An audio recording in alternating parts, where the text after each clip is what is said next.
already auto started on X too. Bang bang. So, I mean, let me just pull up my little settings here. But yeah, we're officially live. What's poppin'? What's poppin', everybody? Welcome back. Have you, since that happened, have you been trying to post more on X? Yeah, and I mean, like it's Because you have a nice following on X. right. So I mean, it helps out, and I also have TikTok, which, to be honest with you, like TikTok, all my posts that go viral on Instagram, they go more viral on TikTok. You know, like all the Joaquin Buckley posts and everything. So I still have like a platform to post like reels and stuff like that, so to speak, but on TikTok, not IG right now. So, but funny enough, right? So I've been posting more on X, and you know the whole Ian Gary situation that was happening last week. So yeah, MMA Guru, he made a video, and then he used my post in his video. So, you know, it's a little bit extra publicity. I kind of forgot that most of the people in MMA space, they do kind of like circle around X. So I think I'll get more publicity anyway doing this. It's just like, you know, the following's a bit smaller. But if you look at Guru's latest video, you'll see Parry Punch is on there. So, yeah. I'm posting more on X though. Just so the homies know, yeah, I got banned on X, and Barry got banned on Instagram. It's just like, bro, are you kidding me right now? We're in social media timeout. We are. We're the goons that they wanted to take down.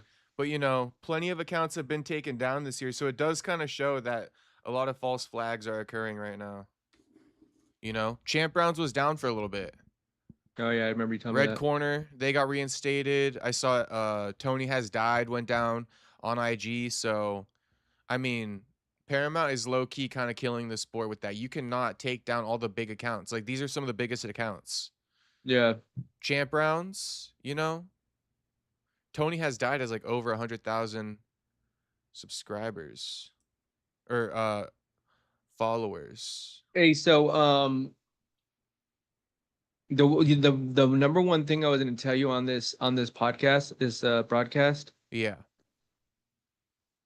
is all the shows coming up are low key mid. Yeah. I was peeping it last night. There are like 4 of them, and I'm just like, really? This is what we're putting together? Even I don't know if it was MMA Guru or someone, and I think it was the Australia show. I'm like, bro, this is the lineup? Who's on This is what you're giving to us? I mean, it's just basically Gamrot and Sal Kid. Everyone else, you're like, okay. I'm looking, okay. Yeah, I mean, even this week's card is pretty trash. Juice is not even mid; it's trash. I last week was one of the first times I did not watch the whole card. Really? I was doing things. I was not committed. I was like, Sorry, I am trying to see. I guess we're not live on X right now. Oh, okay. So I guess I'll have to figure something out. Well, it says like X. It looks like it's running 30 frames per second. What are you using to connect both of them? It's like some plugin they told me to use. It says start all, stop all. If I hit start all, like a stream key, right? Yeah. Huh. Well, we got the homies on YouTube for show. Yeah, we do got them. So, but we were trying to, you know, make our debut on X, so to speak. I guess another day. We'll figure it out eventually. Right. Yeah. Okay. I'm distracted, so I'll stop being distracted with that. But anyway, yeah, I was looking at the card last night. I was looking up UFC Belgrade, and it's a bunch of fucking no names. UFC Abu Dhabi was like, it wasn't the best. It wasn't the absolute worst, but I do think we have worse coming up. Yeah. But this is worse. This weekend is going to be worse than last weekend. Well, you know, okay, so I'll kind of say this on this week's card, right?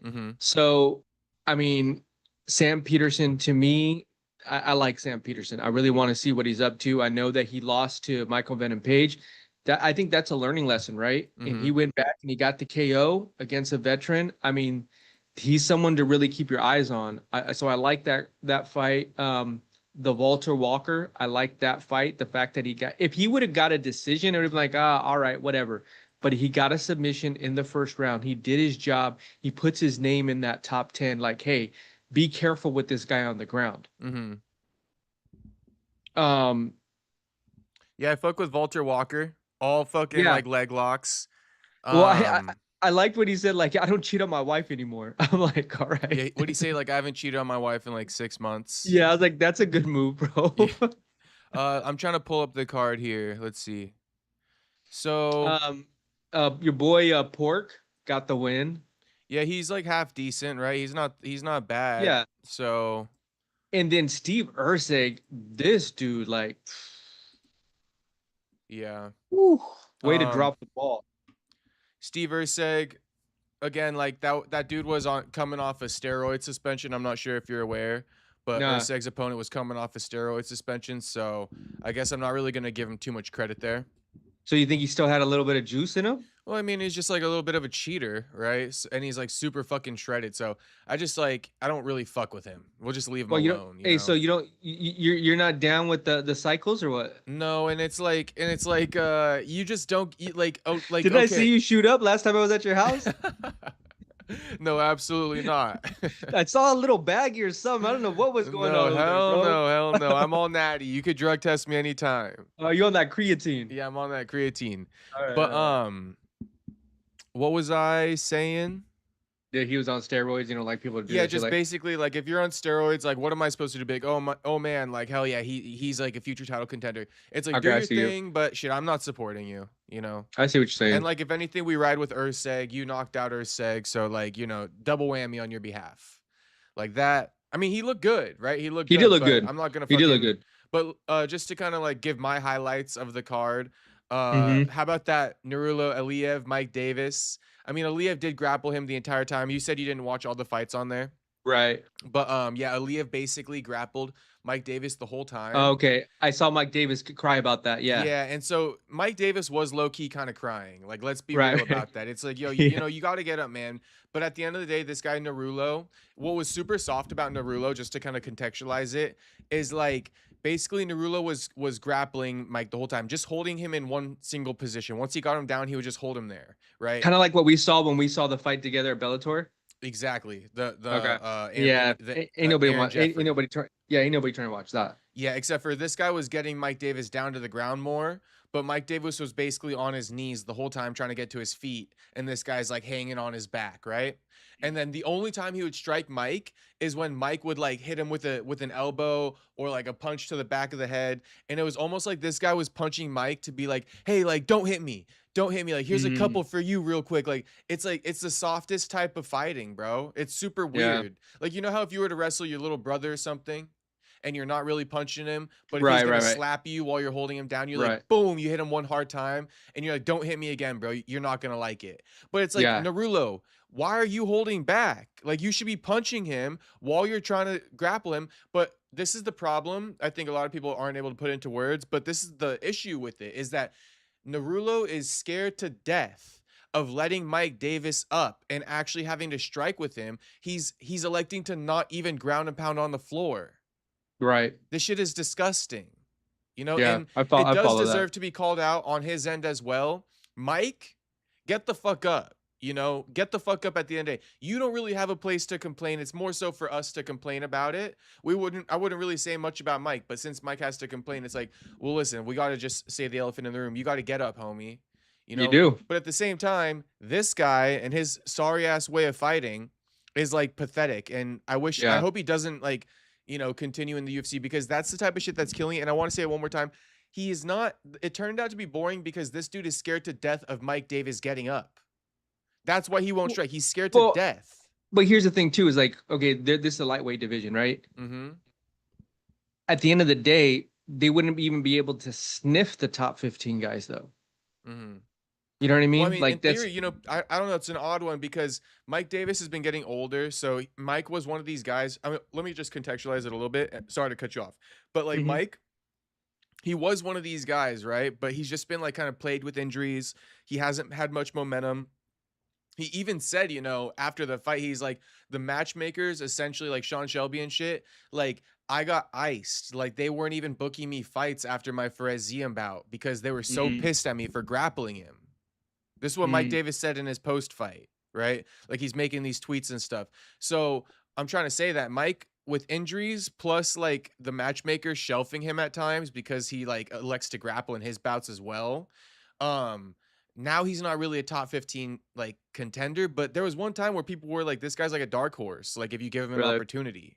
But yeah, he dropped the ball against Narulo, and I don't think Narulo is going to be a top 15. So, you know, Narulo beat like a dwindled down Mike Davis. Right. I mean, for example, Narulo like versus Manuel Torres. I mean, who are we going to take? Yeah.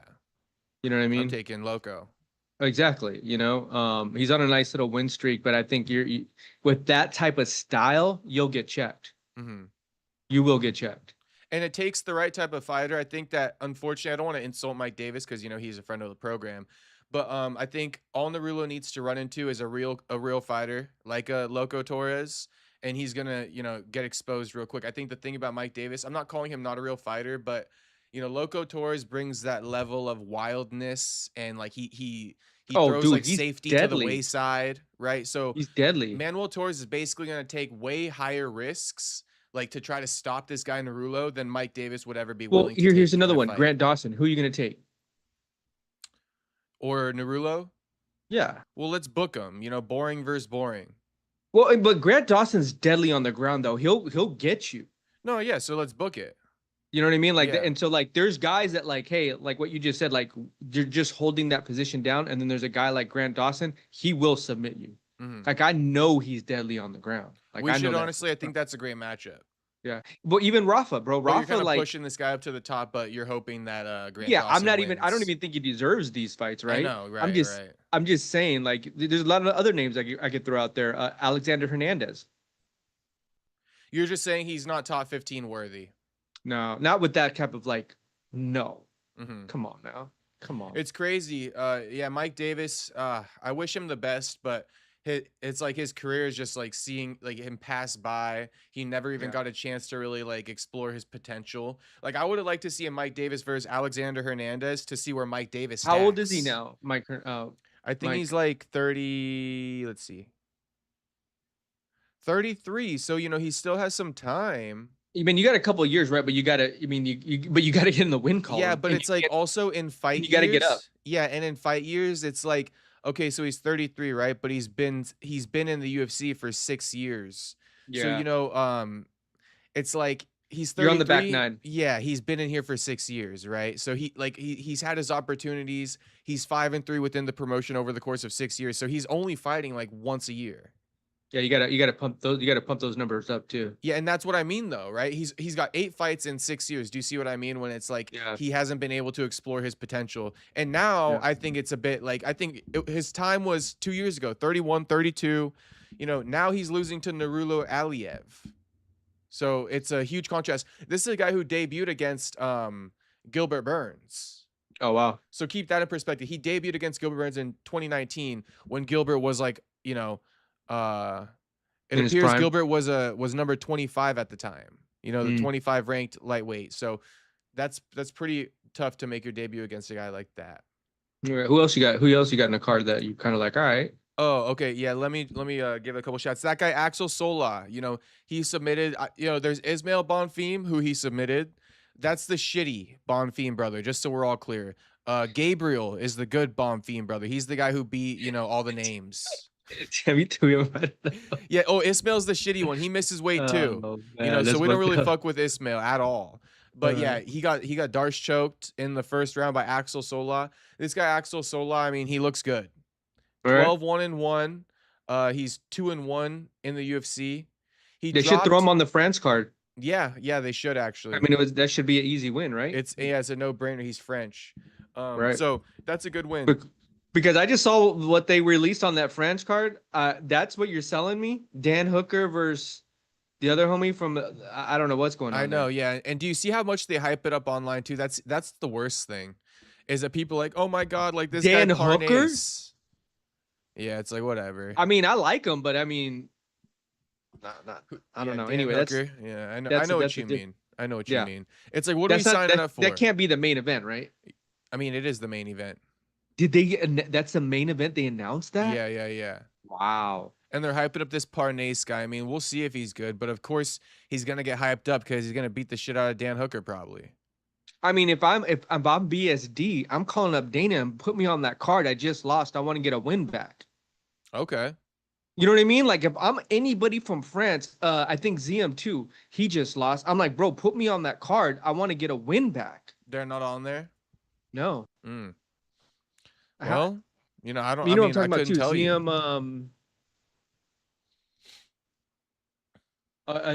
Fariz ZM. Yeah. He should be on the card. Right, and he was in. Remember, I think he was ranked, and he lost to Nolan. Okay, one other shout from the card: Sam Patterson's knockout over Santiago Ponzinibbio. That was good money. It was clean. That was good money. And it gets him back in the Sam Patterson. Because I know he was frustrated versus MVP. That's a hard person to go up against, and you're kind of on a young up and comer trying to get on the rise, right? And then you meet this MVP guy who's very like, you know, he's a hard style to fight, and to get back in the win column the way he did, and I like what the commentator said at the end of that fight. What I did do though was when I got back home, I watched all the highlights and the commentator's desk watch it from the prelim all the way to the end. Actually, I thought that was pretty cool because they broke everything down. They were giving their perspective. He was losing the first half, but then he adjusted, and he, instead of countering, he was going after him and saying, "No, you're going to play my fight." And on the attack, he just started getting him. Yeah. And then he got that stoppage. So I like Sam Patterson a lot. Me too.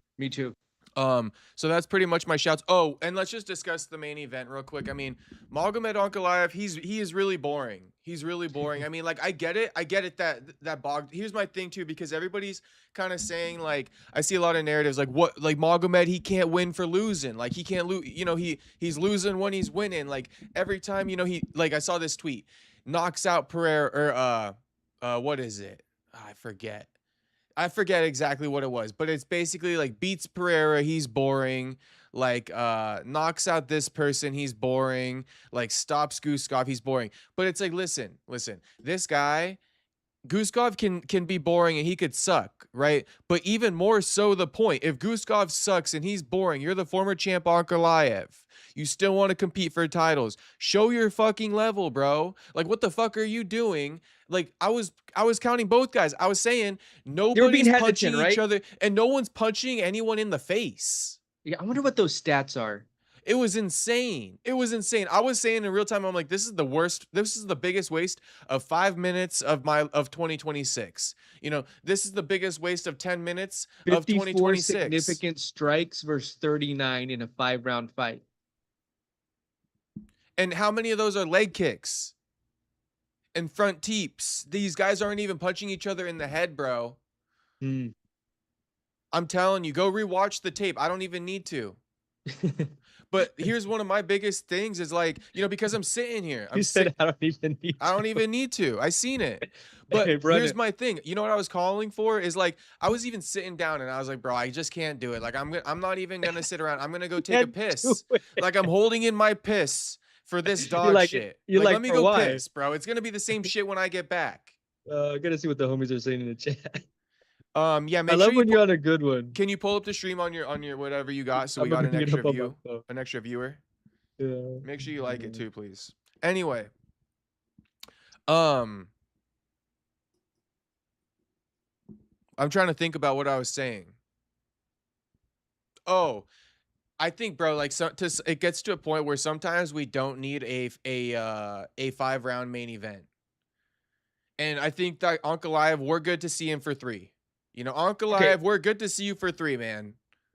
Okay, so I will say this. But last thing, just to end it, right? I was saying it in real time. I'm like, guys, we've seen 3 rounds. Ankalaev beat this dude. We don't need to see the other 2. So you had 3. But wait. The last thing I'll say is that even the referee agreed, because the referee, you know, stopped that fight because he's like, we've seen enough, bro. We're not going to sit around here. Everybody go home. You know, so I just want to put that out there that I felt that way. We don't need fucking 5 rounds for this guy, Magomed Ankalaev. And then the referee, the way he stopped that fight, it like seconds how I was feeling in real time. Like everybody was feeling that way in real time. Like, what are we still doing? We're just doing this. We're just doing this. We're just going through the motions now, trying to go to these 5 rounds. Like, end the fucking fight. Well, here's my take. One, Magomed did get the finish, right? Well, yeah, but he didn't really get the finish. He got the finish. He got the finish on paper, but it's also because we were so bored. That's what I just got done saying. We were so bored. Everybody across the board was so bored. Even the referee, he said, "Listen, we've seen enough." Okay, so He doesn't have the ability to stop him. No, he didn't. After 3 rounds, did you have it up 3-0? Oh, I had him fucking winning the whole thing. Okay, so but that's why I was saying, like, let's just cut it after 3 because this guy's dog shit and he can't finish nothing. Yeah, I mean, he didn't get like a cold stone knockout, but I mean, he was, you know, it's not even a real TKO, but nobody's mad at it. Yeah, but you know why nobody's mad at it? It's not a real TKO. You're like, all right, we get it. Okay, so here's the funny part about this. Because wait, can I just say it bluntly? Because you like it when I say it bluntly, right? The referee stopped it, and I was feeling the same way because listen, Magomed Ankalaev was wasting everybody's fucking time in there. That's the truth. Guys, playing with this food, so to speak, if you want me to get metaphorical, he's playing with this food. This fucking animal's already dead. He just can't fucking kill it. And it's like, you're wasting everybody's time, bro. Let's just fucking end this shit. You fucking suck. You know what I mean? You can't stop this, dude. We're just going to stop it for you. Like, we just can't sit around here any longer. So now looking at seeing what you saw, Roundtree wins this, right? I think that we need the Roundtree fight, but unfortunately Roundtree fucking pulled out. I know, but I'm just saying, like, knowing what you've seen in Roundtree, he's a dog. He's gonna keep going. Well, yeah, Roundtree's gonna push the action. But again, like Magomed is a guy who like fights to the level of his opponent, so you might see him turn something up extra for Roundtree. That's a good point. There are fighters that for whatever reason they fight to the level of their opponent, and that's why it's like, you're good, Ankalaev. You're good. So what are you doing against this guy Bogdan? What the fuck is happening? Because you are good. The Guskov, I mean, he had a KO, a submission, KO. So I mean, he was getting finishes, you know what I mean? But this guy's always doing his leg kicking in there. That guy Bogdan. Yeah. Magomed's landing like a few more jabs, a few more leg kicks, and calling it around. Yeah. That's all that fight was. Till he took his ass down and then sat on top of him and punched him. Can't even get him out of there. Can't find a submission. It's just like, bro, fuck off, bro. Fuck off. You're not getting no title shot anytime soon. You could just fight Khalil when Khalil's healthy. And you don't get no A side for that. Do you like what Carlos Ulberg said? Like, hey, this is the matchups they should make? Well, Carlos Ulberg, it's like, bro, why don't you pipe down? Why don't you get healthy? You know, quit trying to get ahead of things. Okay, you're not the matchmaker. I know you think you're like, you know, I just hate the Mr. Suave approach. Like, bro, who the fuck are you? He is the champ. He's the champ, but like, you just got here. And you just like, you're cool, dude. But like, listen, like, who the fuck are you? Like, you are nobody to be calling shots within the promotion. All right. So he needs a couple more wins in order for him to start, like, you know, calling what's going on. Like, Ulberg, we're with you, bro. Just don't be too suave. Like, you're being like, it's the equivalent of being like, too nonchalant. It's like, bro, would you relax? Like, come on, man. We like you. Right. We like you, but like now you're acting like the boss around here. Like, you want 2 #1 contender fights and you'll see everybody in 2027. Like, I respect you. I respect you because you fought through the injury. So like, just kind of like, bro, just pipe down a little bit. Like, I don't know. Personally, it rubbed me a little bit the wrong way because he's trying to, like, I don't know. I feel like it could be misconstrued as if he's trying to get these guys out of the way that he really doesn't want to fight. Right. Well, yeah. And I would say too, like, and I'm not saying that's the case, but it could be misconstrued. Let's just say if that was John Jones in there and he smelled blood versus Carlos Ulberg, who would have won? John Jones. Yeah. Yuri, for whatever reason, decided to tap out. Scrub Yuri. He decided that, hey, I guess, you know, ref, you're gonna call this, bam, gets knocked out. But he did call. Speaking of Ulberg, what he called for Yuri versus Ankalaev. And he called for Roundtree versus Costa. But you see, how about Costa? I don't trust follow Costa. That? How about we go Costa versus Yuri? Here's my thing. Roundtree I don't versus trust follow Costa. What don't you trust about him? Because I've seen this before. You don't I've seen trust it. his ability to win? Yeah, I've seen this. Once he gets there, he lost to Robert Whitaker. He lost to Sean Strickland. Well, he doesn't have the competitive edge. He kind of he like lost dwindles. he lost to Vittori. He dwindles. He does, and for whatever reason. Well, it's no offense, but it's like he caves. Like it's the bright lights when it's a tough opponent and there's a lot of pressure. He just like almost resorts to, oh, I don't want to get finished. I don't know what it is, bro, but it's like, because I was high on him and then I started seeing more fights and I was like, okay, you're good at showboating, you're good at like, selling, but then for whatever reason, I saw those losses. I was like, all right, well, you're not that dude. Mm-hmm. You're good for the top 5, top 10 guys. Yeah. I do want to kind of like speak about a couple of the other, so I guess we're done with this, right? Yeah. But put it to sleep. Put it to sleep. Put it to bed. Should we discuss UFC Belgrade and then get into some of the hot topics? We can't, because it's really, bro, like it's just nothing. It's a nothing burger. Bro, I mean, I want to see the Medic versus Daniel Rodriguez, right? Yeah. Like I want to see that. I honestly do. But the Jan versus Navajo Sterling, okay, I'll watch that. Now after that, the Rocket versus Margin, Dusko versus Robert Valentine. Vlasto Kepo versus Gilbert Urbina. Milos Jankic versus Noah Gugnon. I don't even know who these guys are. I know. They don't even have pictures on the UFC website. I mean, what are we doing? To give you guys a little shout, I think this Michael Oliveira versus Oban Elliott fight might be good. This guy, Michael Oliveira, he won on Contender Series. He's like a big old, he's 28 years old, 6'1", welterweight. Oh, this is his debut versus. Yeah, he's from Brazil. I remember seeing him on Oban Elliott he can't afford to lose this fight. No, but I saw this dude on Contender Series and he's kind of the truth, man. Like he's a beast. This guy Michael Oliveira, Oban Elliott's opponent. So I mean, what is even the odds of the fight if I could find it real quick? Actually, damn, Elliott is plus 280. That's crazy. Yeah, so 89% on Tapology, 89% of people are picking Oliveira to knock out. Wow. Well, let me put it like this. 87% of people are picking Oliveira to win, and then 89% of those votes are by knockout. So everybody's emphatically picking knockout, Oliveira win by knockout. So it's his debut, though. It's his debut. Yeah. So, I mean, have we seen Michael Oliveira pass the first round?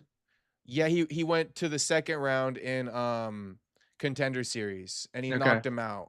And it was brutal. If anyone can pull it up, if you want to look at it in your free time, I mean, like he proved to me something. Like he's a force to be reckoned with, and I'm excited to see what he can do. He's a physical specimen, and he's from Brazil, so it insinuates that not only is he a physical specimen, but he got a lot of the boxes checked. Like he's technically sound. Yeah, I mean, Oban Elliott is 0-2. I mean, 0-3 would be wild for him. This guy thinks he's like the next Chael Sonnen. That's why he put all of his eggs in the wrong basket. Going on Ariel's show, fake hype, Oban Elliott. We'll see. I think Michael Oliveira is going to put him away. So, on a shitty card, look out for the Michael Oliveira fight. Yeah. But aside from that, it's like, I mean, you'll see some decent scraps. Like you got Bogdan Guskov, Dennis Bazooka, but it's a hardcore card. Yeah, Rebecca, I like watching him fight. You got two women's fights in the first 3 bouts is crazy work, right? But yeah, Rebecca Prepelic is not bad. Yeah, I love his fighting style, Yeah. That I would say. Ludovic Klein, Tofik Mosaev isn't going to be the worst. It's just like also not going to be the best. Yeah. I mean, you have to be a diehard UFC fan to watch this. And then it's like early in the morning too, so like really diehard. Yeah. Like I got nothing to do. Yeah, so basically let's get into the main event real quick. 92% of people on Tapology are picking Medic to beat Rodriguez. And 96% of those votes they're choosing knockout. So everybody thinks Medic's about to sleep Rodriguez. I got a few questions. Because, I'm a bit of a hater, right? Self-admitted hater. But you on that Medic train or no? Because a lot of people say, 3 first-round knockouts, he's the truth. And like, yeah, 3 first-round knockouts, but I'm like, me, I don't just go off the paper. Like, who did you knock out? Gilbert Urbina, Muslim Salikov wasn't bad, honestly. Jeff Neal, like, who knows if dude was coming off the booze again? Like, Jeff Neal's a wild card. You don't know what kind of Jeff Neal people are beating.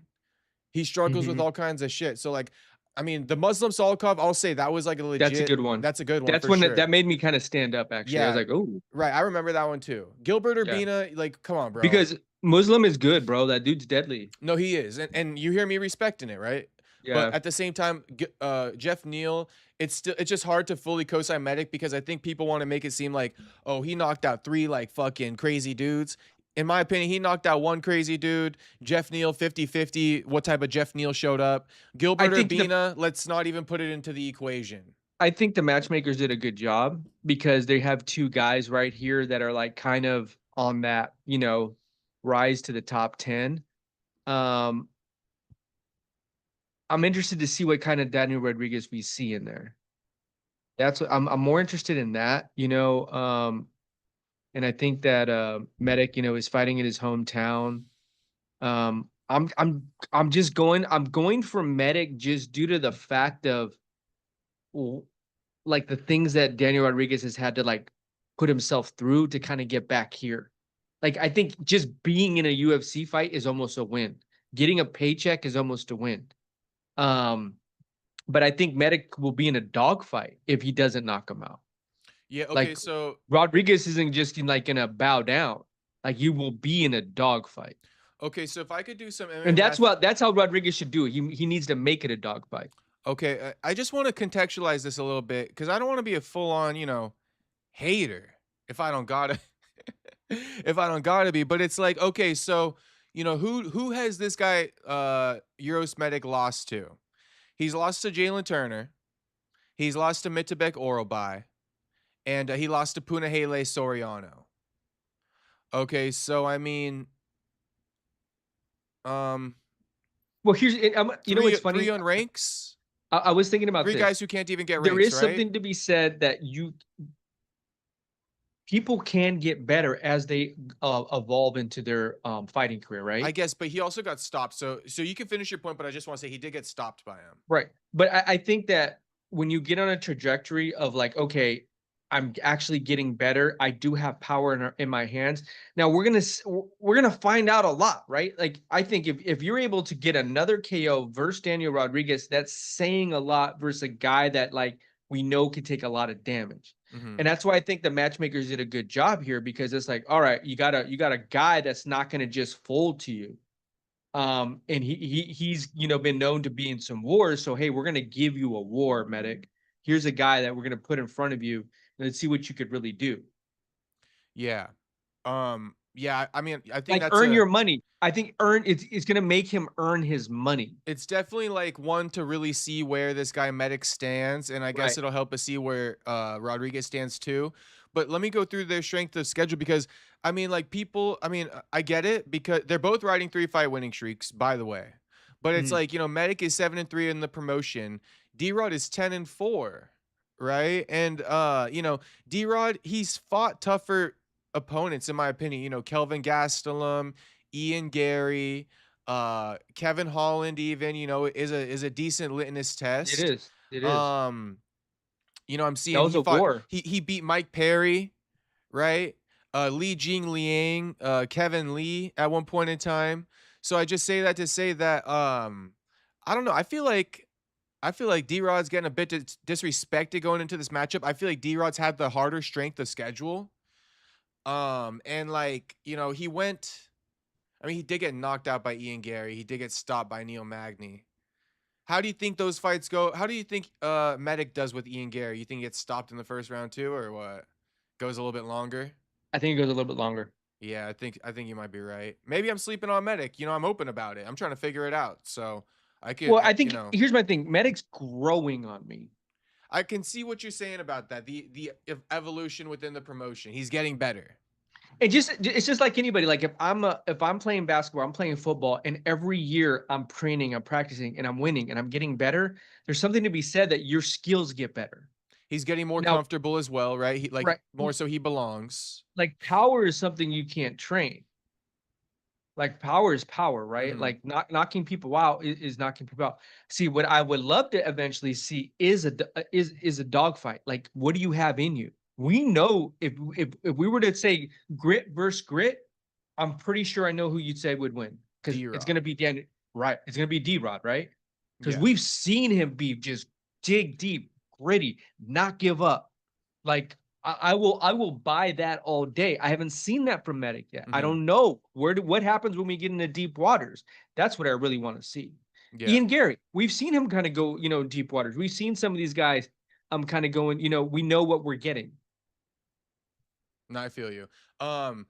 Let's just see too though, because I guess as I'm speaking about it out loud, I think that Uros might be a bit better technically than D-Rod. I think that might be fair to say at this point in time. But does D-Rod, can he make it like close enough Right. technique wise to where it's like it's got to go dog versus dog? Here's my thing. Because you can't put your dog on the line against technique. You're gonna lose every time. I can play this out. Let's say Medic gets the first round, right? Mhm. Medic gets the second round, but D-Rod gets the third. He starts picking up some steam. Starts like, all right, I'm Gets back. the I'm getting my rhythm back, right? He wins the fourth. We're going into the fifth. That's what we want to see. Yeah. That's close fight. That's right. And I think the matchmakers may think that too. I don't think they're thinking Medic's going to get a knockout. Okay. Yeah, D-Rod's also a tough dude, so he's hard to put away. But he's He is been hard put to away by good strikers like Ian Gary and Neil Magny. I think Neil choked him out, right? Yeah, it was a submission. Yeah. It was a submission. And I think D-Rod was evolving too as he's been getting better, and then he went on that 3-fight winning streak. So him right. and Uros have had that same type of little speed bump in their career. Okay, so you're going Medic. I'm gonna go Medic. Just because of the circumstances Medic's that also D-Rod 33. Yeah, Medic's also 33, D-Rod 39. Yeah, see, it's another edge. Yeah. That's another edge for me.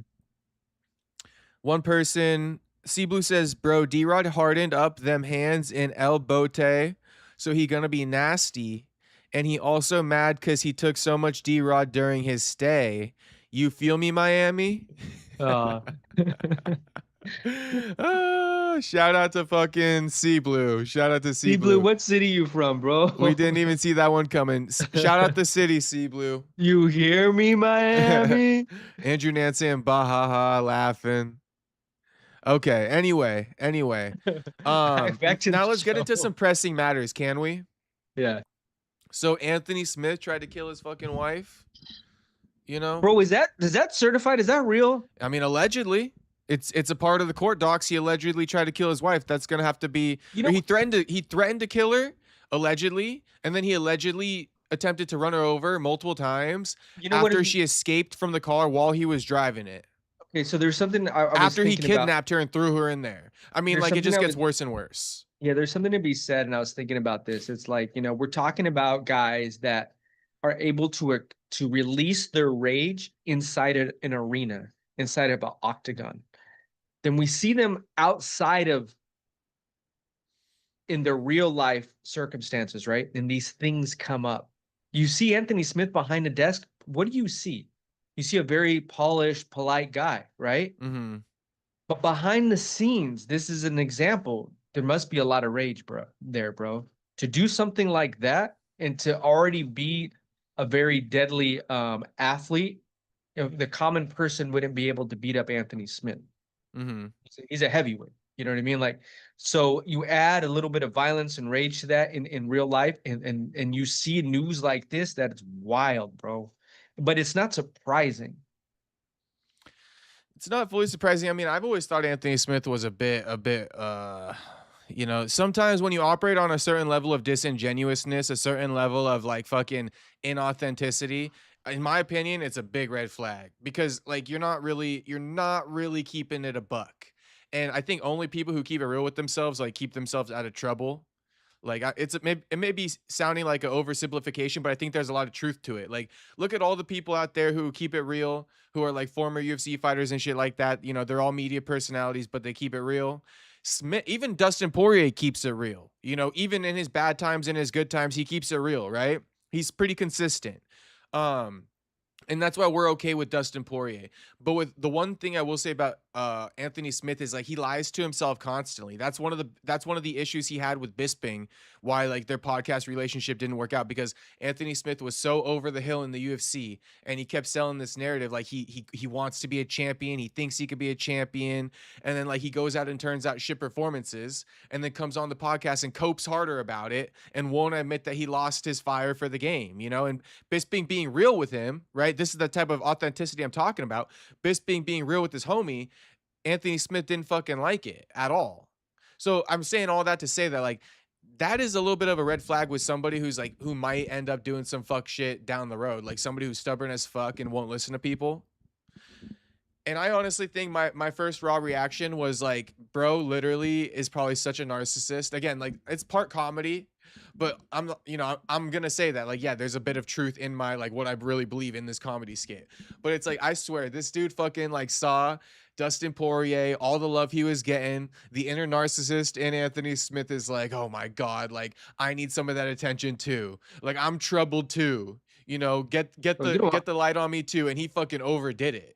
Oh, you don't want this type of attention though. No. Fucking not Anthony 20 years Smith, in prison. Not kidnapping, bro. It's probably not that, but I do think it's funny, like crazy timing. Like Anthony Smith, I do find him to be a bit of an attention whore. That's why, in like his own respect. And I just find it so funny because Anthony Smith, if you really want me just to go in on him right now, knowing nothing about the guy, just go in on him. It's like Anthony Smith, how do I say it? He thinks he's way more important than he really is.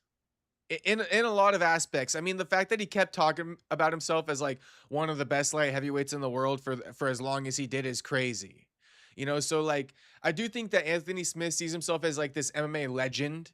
And so when he hears about like the things Dustin Poirier is going through, like I think that subconsciously he does group himself in that boat. And I guess he can, right? But it's like Anthony Smith, you don't deal with nearly the amount of fame Dustin Poirier does and the attention that Dustin Poirier threw away. Like, let's not act like this is what I'm trying to say. Let's not act like you and DP are the same. Like DP is a world-renowned superstar in the UFC. You know, he fucking threw away a lot more dopamine rush than you did. So I don't want to hear from Anthony Smith like, oh, I'm struggling along the likes of DP. Me and DP, guys like me and DP. You know, guys, like that's what I don't want to happen. Like Anthony Smith is no fucking DP. Like he's not going to get talked about DP, or he's not going to get talked about in the same conversation or in the same circles as DP. You know, DP certified legend, bro. Well, you're let me ask you this. Did you think that in that picture he looked faded? Yeah, he looks faded for sure. But yeah, also he was at a bar. Did you hear the update or no? No. So here's a confirmed story. Okay. I'll read it out to you. But they got because he looked super red to me. Yeah, him and his wife got into an altercation at the bar. So maybe she was taking an advance from another man. What would piss him off to go after his wife in the bar, right? That's what you got to ask yourself. But let me just read out the latest. We'll work reverse chronologically, but I'll give you the latest. According to the attorney's office, Smith is accused of threatening to kill his wife if she did not go home with him following an altercation at a bar in Gretna, Nebraska, after which he grabbed her and pushed her into the vehicle, which is the kidnapping charge. The attorney's office further alleges that investigators concluded Smith tried multiple times to hit his wife with the vehicle when she escaped during the drive. So again, well, let me read it. But that she was able to maneuver out of the way and avoid physical harm. So he didn't hit her when he tried to run her over. And then they said, could be like attempted manslaughter. Yeah. And then they said a warrant was issued and Smith later turned himself in, according to officials. But keywords, you know, the attorney's office further alleges that investigators concluded Smith tried multiple times to hit his wife with the vehicle. That's crazy work. You know, and I don't know if they reviewed like surveillance footage or if they got it from Anthony Smith's wife, or probably they see the skid marks in the fucking road. And that can still be charged as attempted manslaughter. Well, so yeah, like, so here's, do you know what his charges are? Nuh-uh. His charges are terroristic threats, first-degree false imprisonment, and domestic violence causing serious bodily injury. So he's facing 20 plus years in prison if he's convicted of everything. But no kidnapping? False imprisonment. Okay. That's by him throwing her in the fucking car. Okay. Yeah. And then You know one other thing, just to give the full wrap up, and I'll hear your reaction. But today, right, he appeared in court, and then you know, the judge set his bond at 500K, so I'm pretty sure he bonded out because he's not in the jail database anymore, the inmate database. And then Anthony waived his preliminary hearing, so he's gonna take the case to trial. And yeah, you know, the court documents allege Smith's alleged victim was his wife, who he cannot have any contact with as a condition of his bond. I'm gonna tell you how I see this playing out. Yeah, let's He's hear gonna it. do like 3 to 5. They're gonna catch him on one of those charges that can stick, and he's gonna do like 3 to 5. Mm. He really is gonna have a whole life of turning event right now. Wait, can I say one other thing? It's crazy Yeah. because, like, allegedly, we don't know if it's true or not, right? But some guy made a video, and then he came out like he made a video about the incident, and then he took down the video. And then he made a video about why he took it down. And he's like, I took it down because Anthony Smith's daughter commented, and she said that, like, you know, he was trying to harm himself, not us. Like, please stop, guys. So I don't know if that was really his daughter, but now that more details are out, it's clearly not that Anthony was trying to hurt his fucking self. You know? Right. I mean, really, he was trying to hurt himself or run his car into a building. Like, that's a pretty far stretch from like what the court documents are claiming right now. And let's not think that. Do we really believe that this is the first time him and his wife have probably ever been to an altercation behind the scenes? Probably I wouldn't not. know, but maybe. Probably not. Yeah. You know what I mean? So also, though, do you get in all this trouble for trying to hurt yourself? Probably not either. No. Who the fuck gets arrested for trying to commit suicide? Right. No, for well, you could. You could to save yourself. Or like if you try to shoot yourself or something.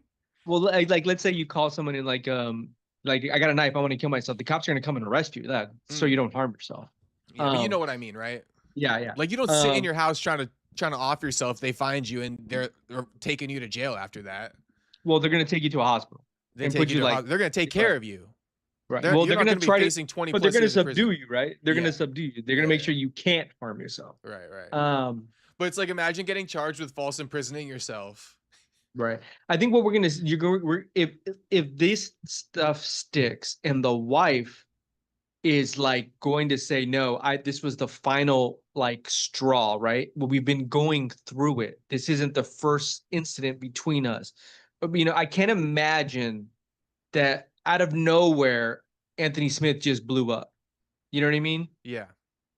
Typically, this is an ongoing thing in a relationship, you know, and then you finally hit that moment where it's like the line can't go back. We can't go back from what we crossed. Then in this instance, he has the law because of what his actions were. Add alcohol to it. You had emotions, like you said. Maybe some guy tried to hit her, so now he's super more emotional, right? Mm-hmm. And now I'm not going to put up with it. Get in the car, going back home. I don't know what the circumstance was, but I mean, if she really, either one or two things will happen too. She can be like, oh, I forgive him. He didn't mean it. You know, I still love him. The court still could take it and say, no, you know, we're going to charge him regardless of what you think. Now, it doesn't make it makes the case harder to process, you know, to prosecute. Right. But if she's all in and she's on board and she's like, I'm done, I'm fine, most likely going to spend jail. But also, you got public witnesses, right? You got surveillance footage in the we bar. Got all that. You had all those things. Flock cameras throughout the fucking city. You know, this all happened. Text messages. Outside. Yeah. So I mean, it could easily be prosecuted by the police, and I'm sure it probably will if you want my guess to. And so and here's the thing, like what you just said, DP and this. I mean, we're talking about like night and day. Yeah, and I just really don't want to hear them fucking, because like, bro, like Anthony Smith is no fucking UFC legend. Like, I just don't want to hear nothing like because I could just see Anthony Smith's narcissistic fucking ass hopping on a podcast, be like, you know, that's the thing about guys like me and Dustin. You know, we struggle after retirement. It's like, no, not you and Dustin. That's just you, homie. That's just you. Yeah, and you know, and it's something to be said within like even football, you know, MMA, boxing, you know, men hitting their women, their spouses, right? There's a lot WWE, Chris Benoit. There's too many stories, you know, and we're taking men that are living violent, not an industry, but like a violent, career. And so that kind of plays out sometimes in real life outside of what we see them on the base on a football field or on an octagon. There's a lot. This is what I'm going to say to you. If we were to take a statistic and say, okay, in the NFL, how many guys hit their wives or how many guys have been arrested? There's probably going to be a larger amount from, say, we can take somebody that plays, I don't know, tennis. You know what I mean? The aggression is not as high there. If we were to really take a statistic, an algorithm, put it together, you think the sports are making them do it, or you think it's in the type of person that plays the sport? In the type of person that plays the sport. That's a great point, right? Yeah. Because that aggression in you, right? You have an opportunity to release that aggression and that violence on this field, on this cage, in this octagon. But that doesn't mean when you get out of that and you get home, that aggression's still not in you. You just don't turn off the light. Why you sought that out in the first place, because you need some type of release. But now, and I'm not saying everybody, right? We can't put, but I bet if we were to take a statistic, it's more so in people who choose a career path like that than not, right? People who work a desk job or people who work NFL, it's a higher percentage chance that NFL players commit DV more than people with desk jobs. You take 1,000 people who work behind a desk, 1,000 NFL players, it's going to be a higher percentage of the NFL players who are beating on their wives. I hear what you're saying. I hear what you're saying. Yeah. So it doesn't add alcohol to that. Yeah. Substance abuse, you know what I mean? Now we're to some extent. Hey, now we're playing with gas, dog. Yeah. So that's why you say it doesn't surprise you when you hear about these things happening in combat sports. No, it doesn't surprise me, and it's more, I feel bad for the course. It's bound to happen to some of the athletes. It's like you swim, you're gonna get wet. Yeah. You have a sport where you can exercise a demon like fighting per se. You're probably gonna get some percentage of them are probably not gonna know how to handle that outside the cage. Yeah. I hear you. By the way, though, they're saying, and thank you, real quick, thank you to Andrew Nance for gifting out 5 Membies. Much appreciated, homie. I was reading the chat. I saw you trying to get him to Unbroken. Unbroken didn't get it. MMA Now got one though, so shout out MMA Now. And a few others. But anyway, I wanted to read another chat because I was talking about the daughter, and then Jew dropped it in. He goes, it was really his daughter. People verified. She probably just protecting her dad, and people were coming at her online. That's the fucked part. Well, we do know now that there's more to the story, right? So she was saying, she's like, guys, please stop. He was trying to hurt himself. It's not about us. But I mean, clearly the charges indicate something else. But thank you, Jew. That's and what do you expect the daughter to say? You know what I mean? Like, well, I mean, I don't know if she's lying. But I'm just saying in general, you know what I mean? Like you're gonna try to sugarcoat it. You're gonna try to sugarcoat it. You know what I mean? Depending on your relationship. You know what I mean? Yeah. Most kids are like, oh, whatever, they're gonna say. They don't want to believe what happened. Yeah, I mean, I would defend my parents to the highest extent, so I'm not gonna hate on it. But I was just kind of bringing up the point of like she did kind of like confuse the narrative. So like she's a part of the story, because she was trying to clarify things. So like they say she's like 12 or some shit too. Yeah, and that's 12. What do you really That's daddy. No, I'm defending my mom no matter what. She could commit murder. Yeah, you a real one. I'm a real one. I would defend my mom no matter what. Ride or die. Yeah, ride or die, no matter what. I'd be like, they could have that surveillance footage. I'd be like, you didn't see he just tried to kill my mom? I'd be like, you didn't see that? I'd be like, hey, rewind that shit. Rewind that shit. That's not her. Yeah, I mean, that's what I'm going to say to you next. I'm a big wait. On second thought, that's not even my fucking mom. That's not even her, bro. She never would wear that. That's how I'm going to start it off. Then once they try to prove that, I'm going to be like, hey, you know what? On second thought, though, this dude fucking hit her first. They're going to rewind the tape. They're going to be like, bro, he didn't even touch her. I'm going to be like, bro, you guys don't see that shit? I got to see what the homies are saying to chat. That's actually what DC just did for one of his fighters. Put that poll up. Hey, ride or die for your mom or let her go to jail? Let's put it. Ride or die. Oh, no, let's put, are we snitching on moms for red rum? Snitching. No, first option is never snitching. Never snitching on moms. Snitching on moms. All right. I said, what does the poll say? You guys got it anyway. Oh, are we snitching on moms for red rum? So vote that poll up now. Anyway, I had another point. Am I right, Miami? I had another point I wanted to make. You know, did you ever see Anthony Smith on the On Paper pod by chance? No, I've only really seen him behind the desk. Well, he was doing that On Paper pod type thing. It was like his little, his own personal podcast after he departed from Bisping's. Okay. Okay, and he had like some female co-host. But Right. I just go to say like I don't know how to explain it, but Anthony, like, he's got to be one of the only. Let me put it like this, because like I'm gonna look like a fucking hater if I just say it so bluntly. So let me say it like this: Anthony Smith is like one of the only fucking dudes who went and got a podcast on his own and chose a female to be his co-host. So like you can make of it what you want, you know. You know what I mean? People aren't even gonna listen because they're gonna poke so many holes in what I'm gonna try to insinuate about Anthony. So I'll let your imagination run wild. He's the only guy who gets a female as his co-host, and she's like some younger type of girl, and it's just like it's so fucking goofy and cringe. Like, what the fuck are you doing? You know what's funny? The fuck you doing? You thought that was the best choice, is to get a female as your co-host? It's either you're the biggest beta male and you can't handle male energy around you, or like you have some type of weird horniness going on. You know what's funny is, like, I was thinking about this the other day. Like, you know, I've thought about it a couple times. Like, we have multiple hosts on West Coast radio that are women, right? And I thought in my mind, I was like, you know, it'd be kind of good to like have one of them on here that looks cute, right? Maybe get more views on the product. But then I went down that road and I was like, yeah, but they wouldn't really be able to. They don't even know what's going on. It would be like, what do we? You wouldn't even be able to hold the conversation with me about it. Right. She's got to be a needle in a fucking haystack, bro. Yeah. Like, you got to prove yourself. You know how like in sometimes male dominated You got to be a Nina Drama. Right, in a way, but you notice Nina Drama doesn't really know much. Yeah. How many? I want to know how many guys in the chat know MMA Chick on Instagram. I'm familiar, but I'm not on IG right now, so I don't even follow. But is she kind of hot or no? Okay, this goes to show you how thirsty men are. It's all right. Yeah. You see where I'm going? It's only a picture of her in a red dress, like looking like you look in the back of her.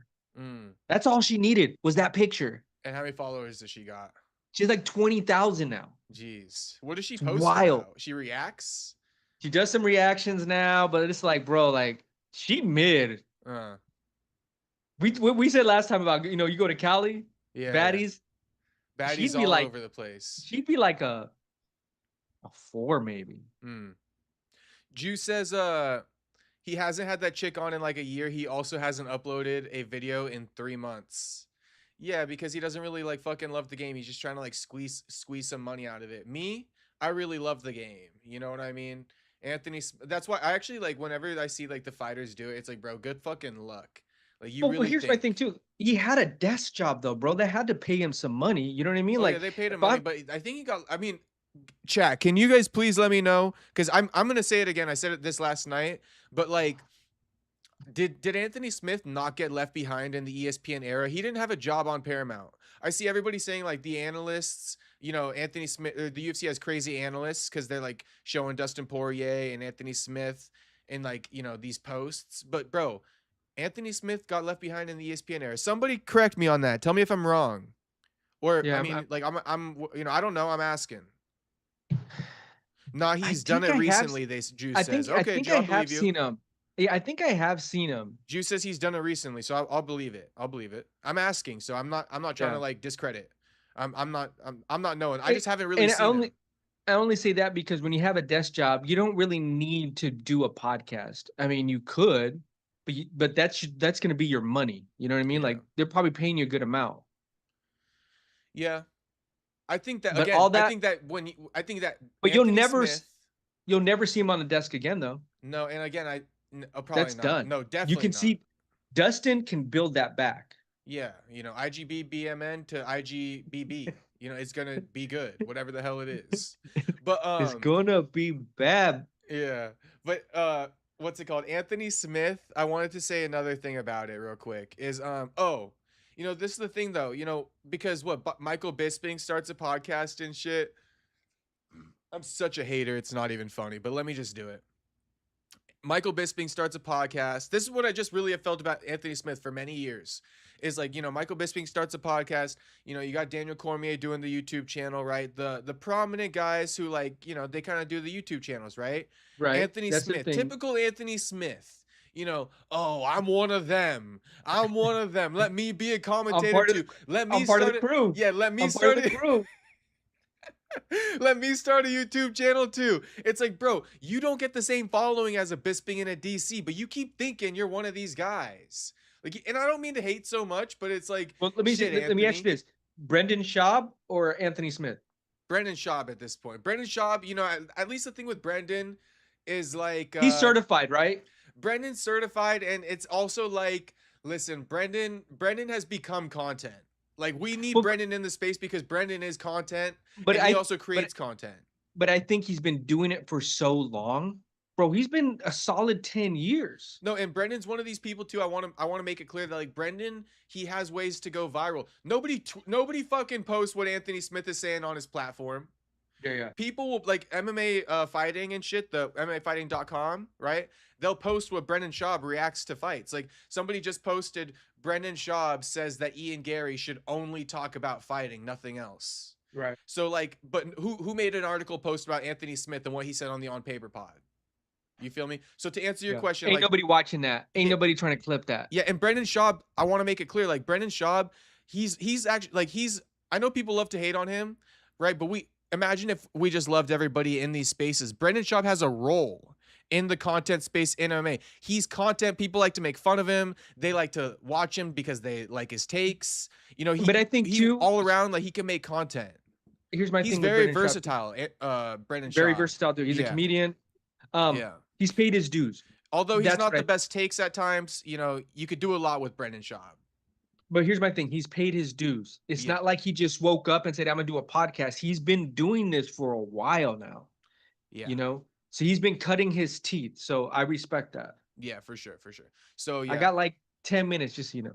Yeah, and then Juice says, I like how he plays into it too. That's the point though, right? Is like Brendan Schaub, he plays into the drama at times. He understands. He plays the fans to his benefit at times. Anthony Smith is like too much of a soy boy sensitive ass to like even get close. And that's why it's funny, because it's like Anthony Smith, we just don't really see, like, you're too soft, bro, to be in the social media space, yet you try to be because, again, you think you're all these other guys, which you're not. Like you said, I'm in the club too.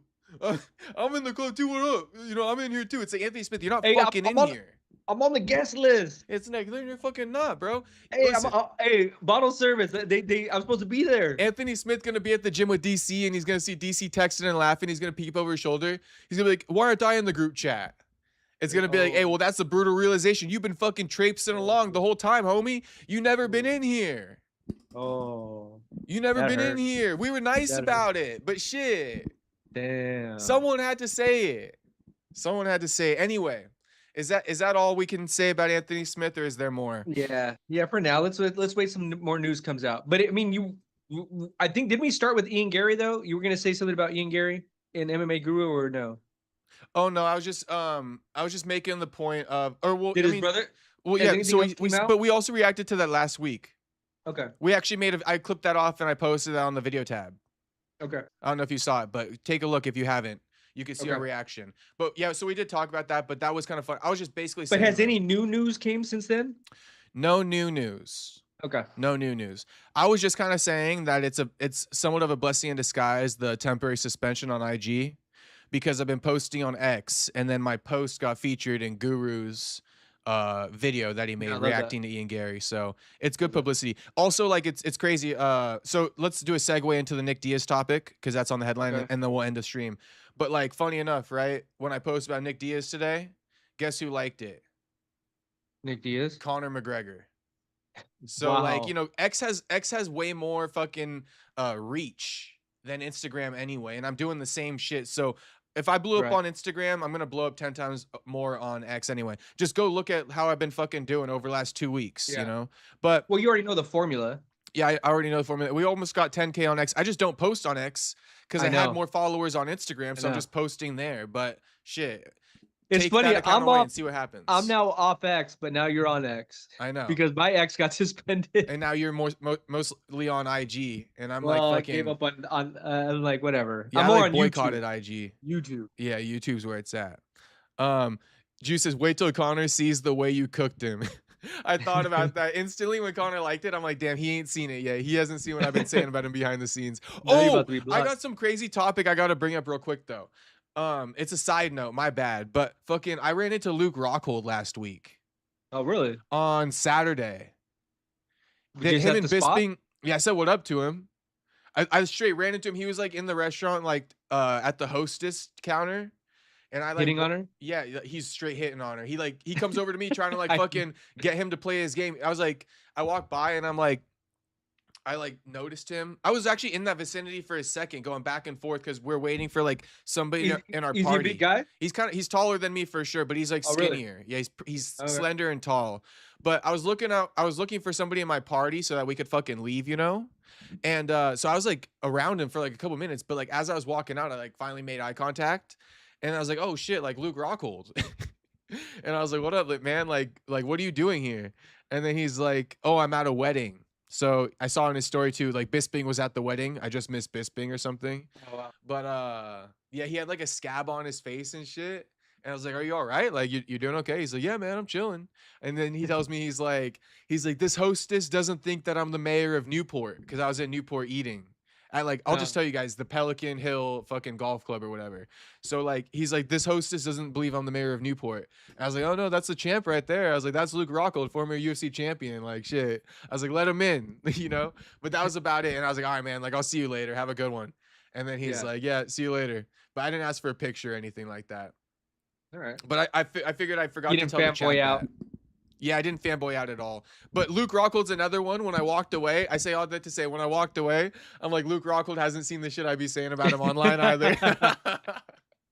But I would have been nice if I was like, hey, here's my IG, right? Go follow me. But it's like, shit, it's on suspension. Yeah. So it's like bad timing and shit. Anyway, he's probably seen my content in the past. I don't know if he recognized me. Let's get back on track, though. Nick Diaz update. Okay. So did you see the video that I posted? Oh, you haven't. Are you able to access it if I send it to you? On X? Yeah. You want me to send you the link or you got it? I'll probably find it. I can find it. Okay. Yeah, because I'll just kind of give you the...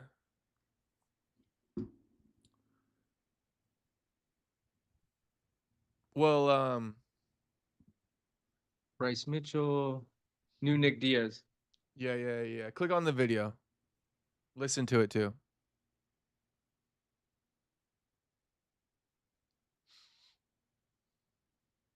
We got music.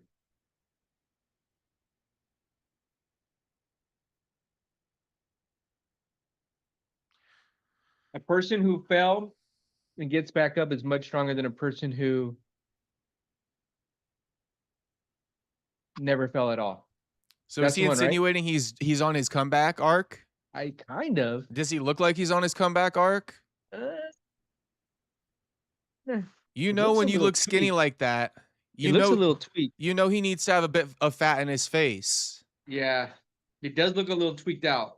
Like, bro. And then just on top of that, like his appearance aside, this dude's straight living out of a fucking Vegas casino. Are you kidding me? That's 0 for 2. It's like, and then you're like suggesting that you're sober. Like you're gaslighting on top of that.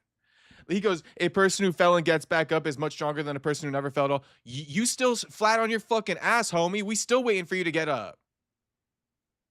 You know, I posted it, right? So this is how I posted it because everybody always wants, if I were to say he's on drugs, you're going to get everybody fucking telling me I'm wrong, right? So I played into it. You're listening?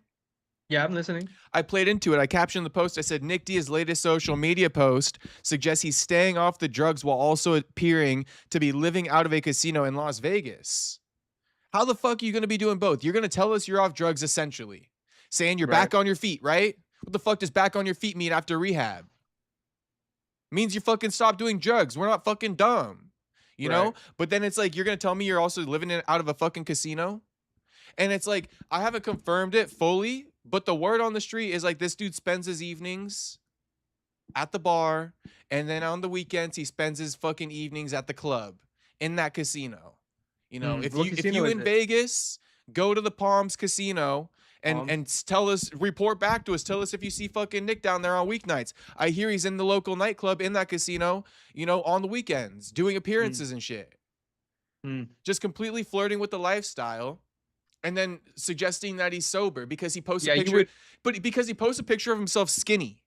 It's like the level of cluelessness. You skinny as fucking hell. You're in a fucking casino. Everybody knows Right. it's the Palms, bro. I just didn't fucking say it, but look at the comments. They're like, that's the fucking Palms. You know? So it's like, you're in the casino, you're looking skinny, and then you're saying one complete opposite thing. I'm sober now, essentially. Like, he's so Yeah. twisted. He thinks he like looks good when he's skinny and shit. And he starts Yeah. gaslighting. Like, Well, when bro, you're in post that, another fucking six-pack story. Like, it doesn't fucking matter. well, when you're like in that zone of like the vortex of being, you know, a tweaker, you live in a very delusional vortex. Mm-hmm. Like you don't know what's real, what's not real anymore, type of a thing, right? And so you're And wild things can. listen, I know I'm hard on Nick. But bro, it's listen, it's just calling the spade a spade. Like, I'm the one who's telling you guys what's up. Like, if you guys don't know about this shit, you might hear a story about like Nick is fucking like, you know, at least you guys are getting the updates every step of the way. You know what's going on. Yeah. So, you know, it is kind of annoying to me though, the way like fucking this dude operates, but shit. I mean, He can do what he honestly, wants. it's more sad. It is sad. It's probably the wrong verbiage I'm That using. It's yeah, sad. It's sad for it's sure. sad. But it's also like it's not a, I mean, it's sad, but it's like not, he doesn't help himself. He gaslights and he acts like he's doing better. And it's like, why don't you just admit, bro? Why don't you just admit that you want to live this lifestyle? You want to live off your name in Vegas. You want to be like, can we just keep it a buck? It's like, you want to be around the whores. You want to be around the drugs. You want to be around the nightlife. Just say it. Why are you trying to suggest that that's not what you want in life? That's why Yeah, I get everybody's that. kind of pissed off. Everybody's, you know what I'm saying? I get that. So, That just but might that is the truth. just run with it now. That's the actions that he portrays. Why can't he get out of Vegas? Because there's a lot of fucking whores in Vegas, bro. Yeah. There's a lot of drugs in Vegas. Vegas doesn't shut down 24/7. Only somebody that fucking wants to be in that lifestyle is gonna stay in Vegas. Yeah, 100%. Like, you're not gonna just accidentally stick around in Vegas when you want to be in bed by like latest midnight. It's either you want to be a fighter or you want to be a partier. Yeah, and like this dude says he's Or gonna return and be a champion. or you know, you went there to retire Yeah, and so, I mean, because but it's I cheap. think that he's there because he wants the nightlife. Maybe. I mean, I mean, But then don't say you're back up on your feet, bro, because you know, don't say that shit. he's back up on his feet in the lifestyle. Shit. I'm back, baby. So yeah, you back up on your feet, walking your ass straight back to that fucking booze and liquor, you know, and whatever the hell else you were on. Yeah, Yeah. back up on your feet for sure, bro.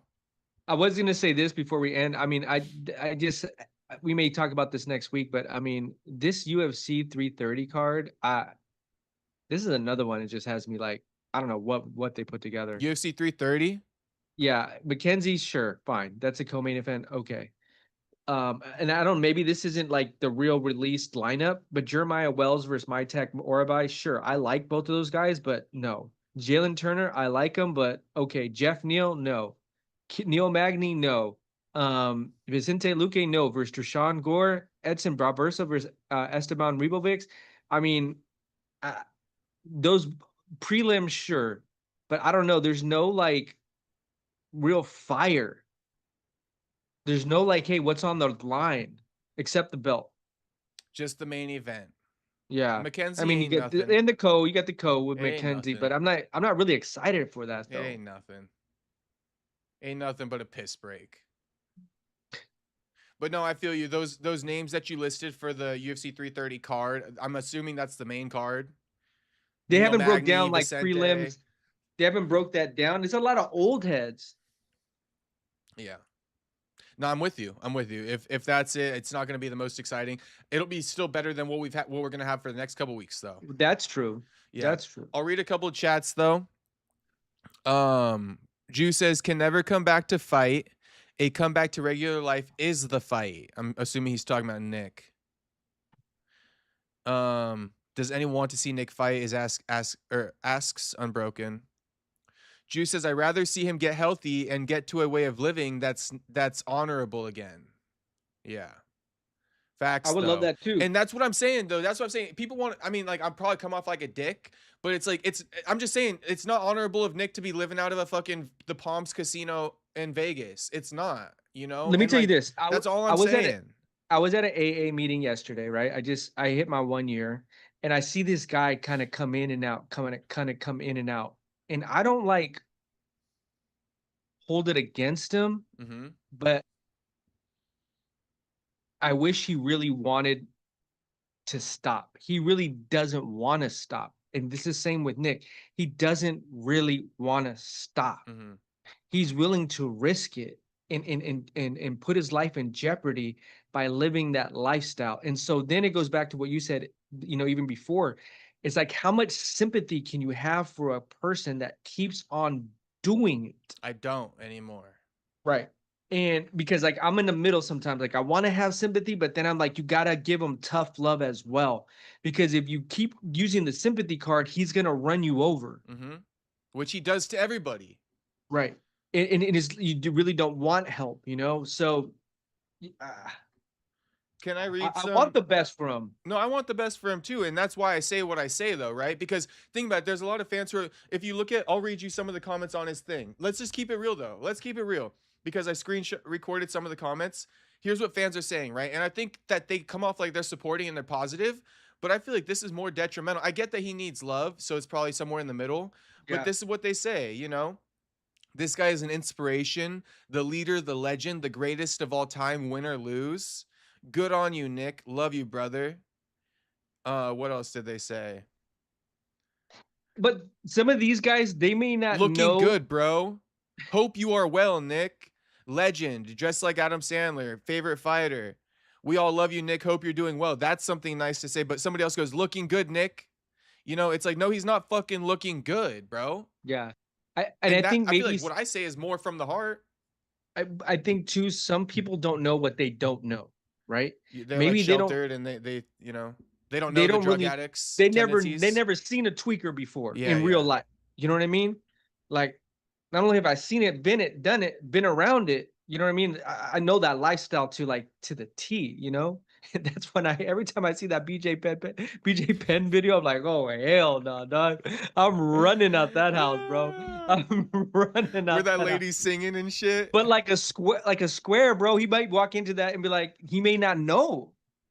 He really may not know like the characteristics or see something that's like, whoa, wait, what's going on here? This doesn't look right. Like this something suspicious, fishy going on here, you know? So I think it's 50-50. Some people are delusional. They want to root for him. Some people want to give him the benefit of the doubt. Some people want to be harsh, right? Some people want to just say, hey, we got to give him love. So, you know, there's a lot of different ways to cut a pig, I guess you could say. Yeah. The way I kind of always fall back to it, and I think it's a good base for everybody to kind of find their center when it comes to how you want to view Nick Diaz. But it's like, what's Nate doing? You know, and that's one of the reasons why I clarified it earlier in the year is because people didn't know what to think. Is Nate not being there for his brother? Is Nate being a bad brother? You got Nick saying shit like my brother's egotistical. Nick fucking does not like his brother for some odd reason. But the truth, so, you know, Nick's slandering his brother's name. You know, you could easily spin the narrative. If I haven't been putting out all these stories, you could easily spin the narrative that like Nate's not there for his brother. But the truth is Nate is there for his brother. He's exhausted every opportunity he can. This is my take on Nate. Nate's exhausted every opportunity he can, and he's to the point where we all get with a loved one, where it's like, listen, I'm here for you. Reach a boiling point. I'm here for you, but clearly you don't want it from me, man. Yeah. Clearly you don't. Well, no, I'm here for you. I'm here for you, but you can't be doing A, B, and C anymore. Never mind, bro. I'm gonna go do me. And I can't force you. Because you do have to set up boundaries. You do have to set up boundaries, especially with people that are addicts. Yeah. You have to, or you will get walked over 100%. every single time. Because that's what addicts do. Because they're not looking out for you. They're looking out to get high. Right. That's the number one thing that gets a tunnel vision to go get high. Everything else falls to the wayside. I hurt my brother's feelings. I don't care. Boom, I want to go get high. Because I just got $100 from him. I ran over my mom. You know what I mean? I took money from her. Whatever. Boom. All the family's mad at me. Whatever. I don't care. And then you got to look at it from the perspective, right? So let's just dive into it real quickly. But it's like, you know, Nate Diaz gives his brother money, right? His brother fucks him over, buys drugs with it. Now Nate knows about that. Now Nate's fucking staying up all night being like, shit, am I going to give my brother the last $100 to kill himself? To overdose? You know, so it probably traumatizes the shit out of Nate. And that's also why Nate probably just stands back now. Because he's like, bro, I can't even be around you either. Like, I love you, bro. I'm going to give you money. You know what I mean? I'm not going to sit there and watch you struggle. But then, like, you're going to fucking go use drugs. And then I'm going to be worrying, like, did you get anything laced? Who'd you get it from? Yeah. I shouldn't have gave you the money. Yeah. So I think that base is is something people shouldn't forget. You know, where does what's Nate up to with this whole thing with his brother? I think the second you see the brothers together, you see a healthy relationship between the two, is the second that Nick Diaz is back in good spirits. Right. You know, back on the right track. If he's not, then I'm not gonna believe any of Nick's fucking. Nick can post 30 more. We bought it already.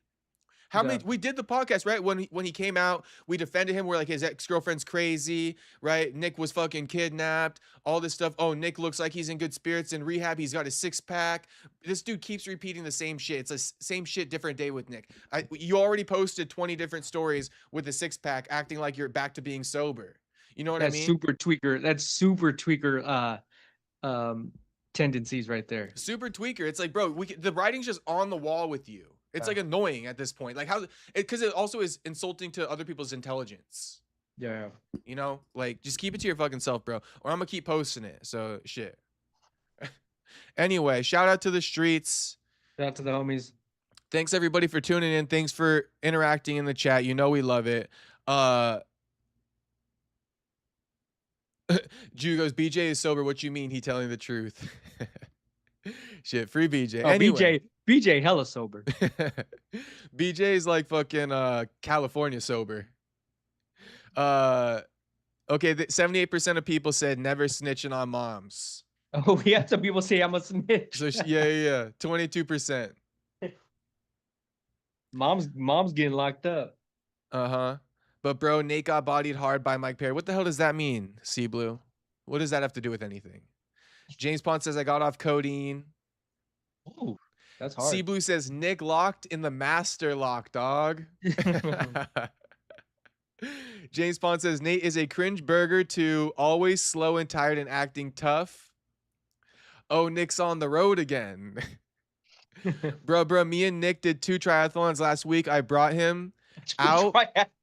I brought him an altitude tent. He's sleeping up in the hotel and he's drinking his own piss like Lyoto Machida. Oh. Nick's a doofus. Andrew Nance says we cannot help someone that don't want to help themselves. It's true though. Preach. It's true. Shout out Andrew Nance. Yeah. James Pond says he's a terrible guy. Damn. All right, boys. Thank you for watching. Peace out. We'll see you guys next Wednesday, me and MTK. I'll see you guys probably tomorrow, as long as there's some news. Medic Daniel Rodriguez. Yeah, Medic Rodriguez this weekend. All right, peace out, boys. Thanks for watching. Like the stream on your way out. And subscribe if you're not subscribed.